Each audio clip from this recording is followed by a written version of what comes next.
Tonight, we're blessed to have a special guest on the podcast, Gloria Nevarez, who is the commissioner of the West Coast Conference. She's had an accomplished career as a college athletics administrator on the university level, as well as the conference level. And she's had stops at Cal Berkeley, San Jose State, Oklahoma, and also worked for the Pac-12 along the way. We're so pleased to share at this time with you, Gloria. And like I said earlier, it's been great to learn from leaders across sport. And so we're excited and thankful for you to share your experiences and your philosophies. So I'll start. Well, first of all, I need you to know, I've done my research, and I know you were a stellar basketball player at UMass, right? And so as we think about your career as a college basketball player, and now being a conference commissioner and working in conference administration, how do you think that career and what you do today parallels?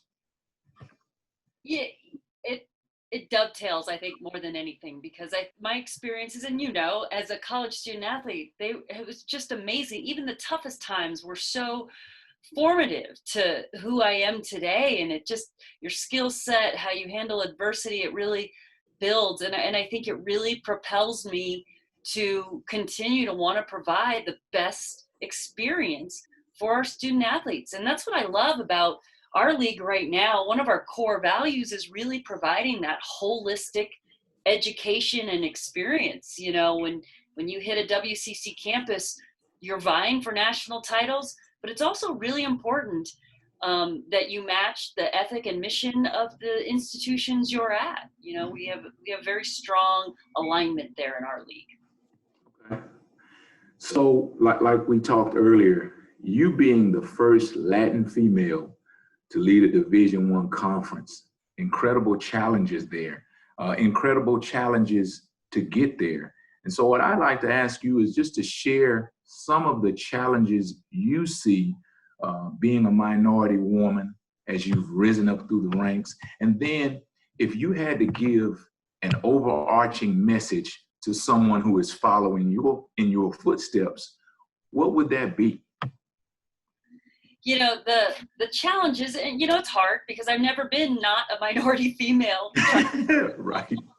Get through the ranks, so it's hard to separate those challenges that are inherent to the business, inherent to being a minority. Right.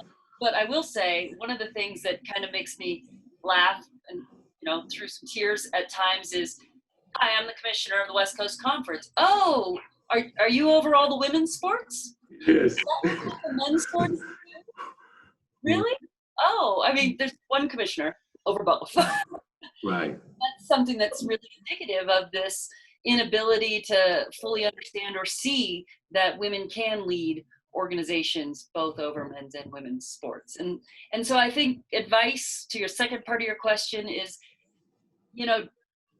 I've always been a proponent of do the job, do it well. Just no matter what aspect of it, there are some very fun, high-level, high-profile aspects, and there are also those things that just aren't as fun. They're not as sexy. Yes. In life, it sounds like officiating and governance, but if you do them all well and you pour your whole self into them, A, you learn a lot of great tools, and B, then, you just reduce the number of places people can either nick at you or criticize or, try to set you back. Right. So along those lines, our society, right, our society as a whole is undergoing a tremendous transformation. And I believe that our sports world, the world we live in, is at the moment going through that same type of awakening. Now you and your conference is at the forefront of this change. You've established a Russell rule for hiring within your conference. Can you share with us what this policy is? And I've heard you go through it before, but what this policy is and what the process was to lead that led to it being established in your conference? So when I first got the job, at the WCC, I established an Equity, Diversity, Inclusion Committee. We call it the EDI Committee. And so we had some initiatives working their way through the process. But after the murder of George Floyd, it just happened to be the week prior before our league meetings, our annual governance meetings. And as you know, the world was aflame with thoughts and passion about this issue, and it really brought the topic to the forefront. And we reorganized our whole agenda. We put social justice at the top because it really impacted the people in our league and our students. And we had to talk about, how do we react to this? And our presidents were right there. They said, look, we've all put out really meaningful, heartfelt statements, but we want to do something that has meaningful and lasting change. And that's when, this concept of a hiring commitment had been kicking around my head for some time. The WCC is filled with really great jobs. And we have a lot of 20, 30-year veterans, and we have smaller departments, so you don't see the churn as much. And so, consequently, even though we're in this West Coast diverse geography, we're not very diverse in our council or in our coaching ranks. And so it really was an initiative that fit needs in the West Coast Conference. And the initiative itself is a hiring commitment. So every full-time administrator, AD through the administrative ranks, and head and assistant coach, if we go to market for any of those positions, it's now mandatory, it's in our Constitution and handbook, to include a member of a historically underrepresented background. And what's really, I think, unique and fits us is it's very, very flexible. In college athletics, there are virtually no women coaching men's sports. So you could satisfy this policy by including a female in a head coaching hire for a men's sport. And you look at your own diversity or geography and, can make the argument, what in this maybe sport, in this department or this region, what is a historically unrepresented background? Right. And so that was really important to us. So now, of course, everyone's heard of the Rooney Rule, which is the NFL's rule. And in the NFL's Rooney Rule, we're talking about head coaches and senior football front office personnel. Well, the Russell Rule works much more like you described, in a much broader sense. Yeah. So in your opinion, and I know kind of what your opinion would be, but can this work in other conferences across the country? Yeah, I think so. And what distinguishes it, we spent a lot of time looking at the Rooney Rule and the stats and why or why not it might be working. But I think one of the major differences is we are not-for-profit higher education institutions that are about embracing diversity in our core mission and providing young people with mentors and diverse world experiences. And something like this aligns so closely with our mission and values, top to bottom. And, the policy that we adopted, again, broad and flexible, but it also has two other prongs, three total. One, in the hiring commitment itself, but two, the public accountability. This isn't a fining system, but every year we've partnered with the Tides Report Institute and Dr. Richard Lapchek to create the Russell Report, which, counts up our race and gender demographics, and we publish them on our website. So you have this other level of accountability going on with the public and the market for recruits, the market for coaches, and most importantly, the market for potential students to our universities. And then lastly, the last piece is an internal hiring report. This doesn't become public, but for every hire, you have to submit to the conference office and then only to the president board that will see it. Every hire, whether you met the policy or not, if not, how and why. And what I feel is interesting about this is, say you have an assistant, I don't know, fill in the blank, tennis coach hire. And maybe for all your other hires, you met the policy, but unfortunately for this one, you struggled or you couldn't meet it. What if we start seeing like 5 of our schools struggle in the category of assistant coach for tennis. Then we can start strategizing together, collectively, build the pipeline, target job fairs to address the diversity needs in that particular job class. And it really becomes more of a how do we help each other rather than just being punitive from a single case instance for a school that might be doing great across all other hires, but might not be struggling in that particular area. Right, and that'll lead to one of my questions in just a second.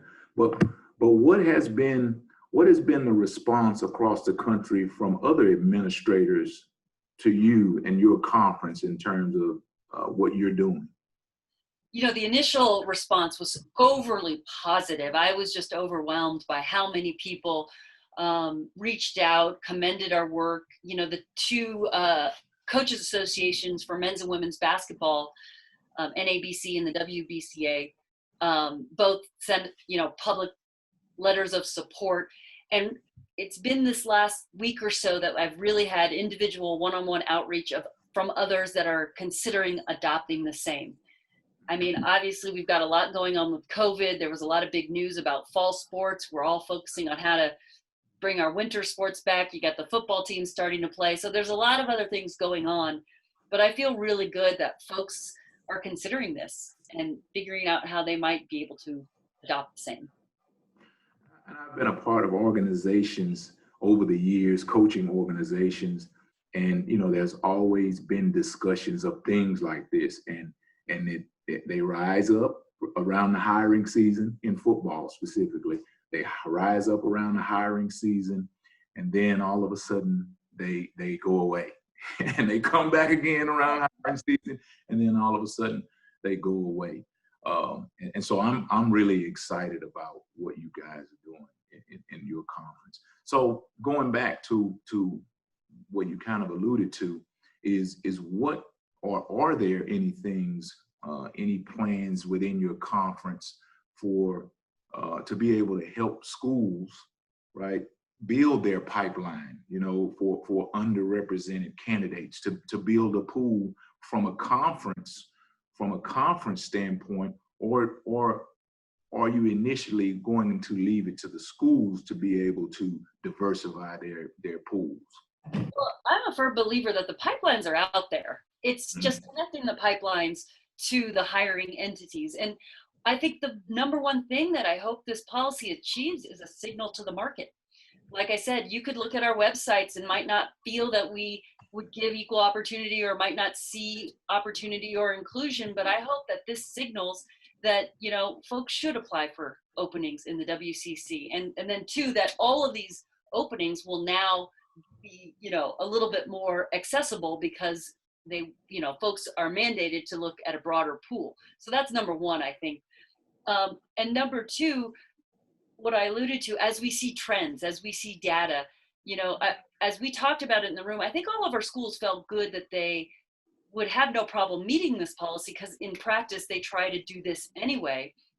But being a little bit more deliberate about it, collecting the data, will really help us get laser focused on areas that we may need to work together to create pipelines or outreach or connect folks to whatever pipelines are out there. We are on the West Coast, and even without COVID, even without, diversity hiring initiatives,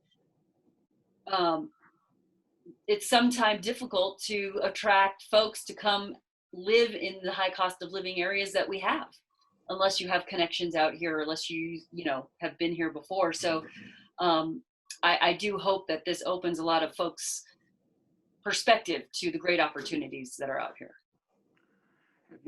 Have you had an opportunity to meet with athletic directors within your conference, and have there been, and what is their, number one, what has been their responses? And then secondly, is there a message that you've provided to them about how to better source candidates? Yeah, it was the ADs were in every step of the way, because they are the ones in the trenches being responsible for all these hires.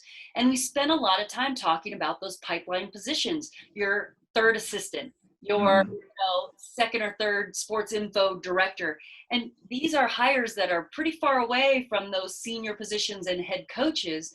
And the Right. concern was like, look, we don't really have the bandwidth or the time to be spending on these hires and doing national search for, kind of an entry level, right out of college position. And a lot of times you just tell your mid-level administrator, go fill this. They grab their buddy, they grab the GA or the intern that had been serving. So on the one hand, I think, having this very flexible definition of diversity, not having a hard and fast financial penalty when you miss the first time, but having this more global look at, are you fulfilling the policy across most of your hires? There is some forgiveness, some one or two spots here or there, but recognizing that we do need to put more effort and deliberation into those. So the ADs were there every step of the way, and I think if you had to voice a concern or a challenge, it's just the bandwidth and the resources dedicated to some of these pipeline positions that we haven't perhaps been as broad on before. Right. And I think another question that I kind of have, and it falls right in line with that one, is because here in the Big 12, we've had some programming to offer mentorship to younger coaches or even GAs.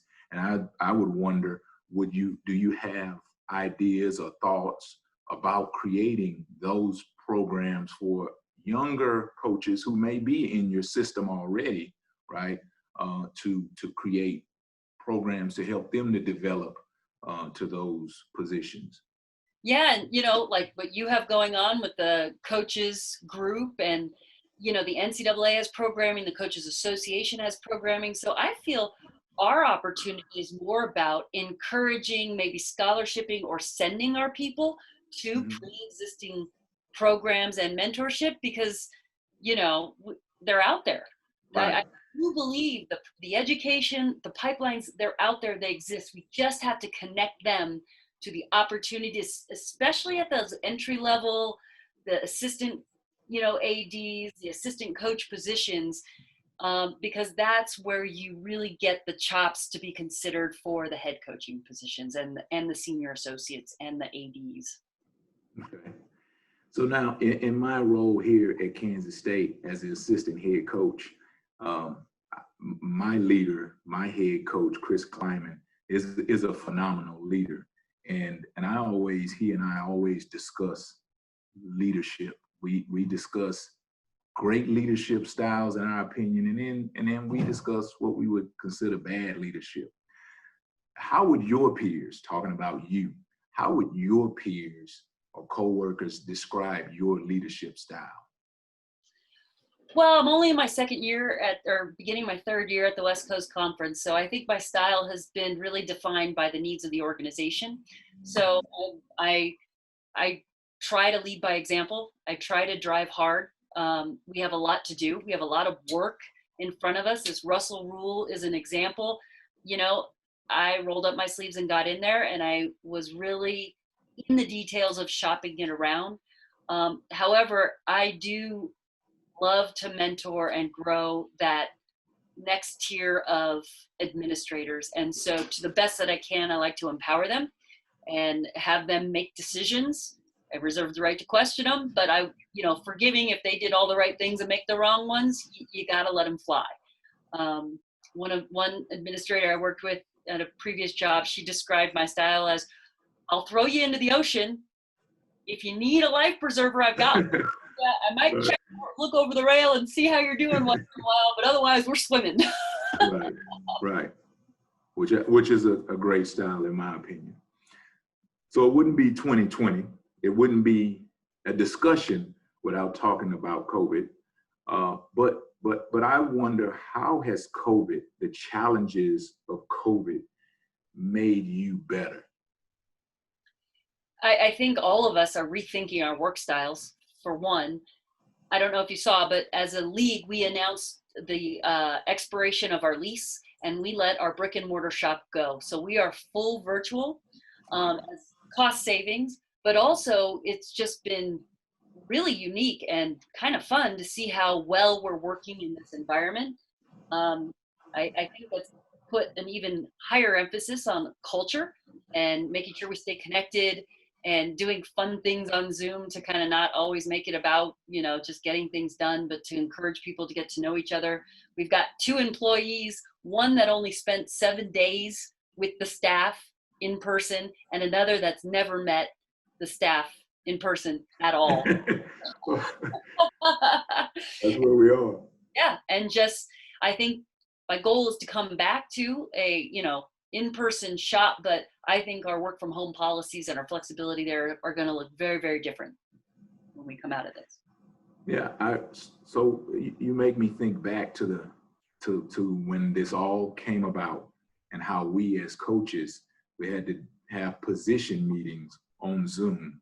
And there's no coach in the history of the world who would ever think that he would have a position meeting where he couldn't touch his players, where he couldn't see his players, where he couldn't be right there with them. But over the course of time, kind of like you demonstrated over the course of time, you realize, you know what, this is not that bad. And honestly, there were challenges and there are challenges in culture, right? You have to make sure that you are doing the things to continually drive the culture as you are sitting many miles away from one another. And remember, before COVID, if we had a video conference, you'd check in and you turn off your camera. Now, yeah. Why don't you have your camera on down there? Yeah. Right. Yes. Well, I mean, because the camera was not, you didn't want to be, you wanted to be in your own world. And now, because of Zoom, which I've said to a lot of people, this has opened up our world. Even though we look at it like it has shut things down, it has opened the world up. We had a coaches symposium over Zoom, and we got many more people to participate than we would have had it been a live function, right? Sure. And I get emails nightly from coaches who are, a lot of them not playing this season, but coaches who are having clinics via Zoom. And so it's like, okay, well, we could never do this live. We could never get together and get on a whiteboard and draw plays, but we can do it nightly on Zoom. Well, I really appreciate your time. I appreciate what you're doing, what you and the West Coast Conference is doing. I hope that your colleagues across the country buy in and they learn from what you guys are doing, because I think that it's, like I said earlier, our country is our society, our sports society is in a place where we are making steps in the right direction, and you guys are leading the way. And so I couldn't be more proud to have the opportunity to share with you. And I'm definitely a fan of the West Coast Conference and a fan of yours from now on. And Thank you so much, man, for having me on and for giving us a platform to talk about this. I mean, it's just another piece of all the good work that you and other coaches are doing. And I open door for anybody who wants information on our policy or how we got it passed. We hope it gets legs and gets adopted by others. Thank you. I had a conversation with, I say I have a conversation. Sam Sachs is one of my friends. Yeah, I just talked to him the other week. Yep. Yeah, and that's what he said. He said he had an opportunity to talk with you. So I'm sure that your phone battery was fully charged, because Sam, he can go. And again, he's a person who is fighting for things to be different in our world. And I'm excited about, what he's doing as well. Well, his work in Oregon, the state of Oregon, and the rule they passed, we had that on the table, and we, looked at a lot of data. And of course, we have University of Portland up in that market, so they could talk about great impact that policies had. So, all of these things are just as much about hard work, but also a little bit of good luck and timing. And I think we had all of that aligned. All right. Well, if there's anything I can ever do to help, definitely let me know. I'm so excited to be connected to you. And like I said, I'll be following moving forward. Thank you, Van. You stay safe. Have a great weekend. Thank you. You too.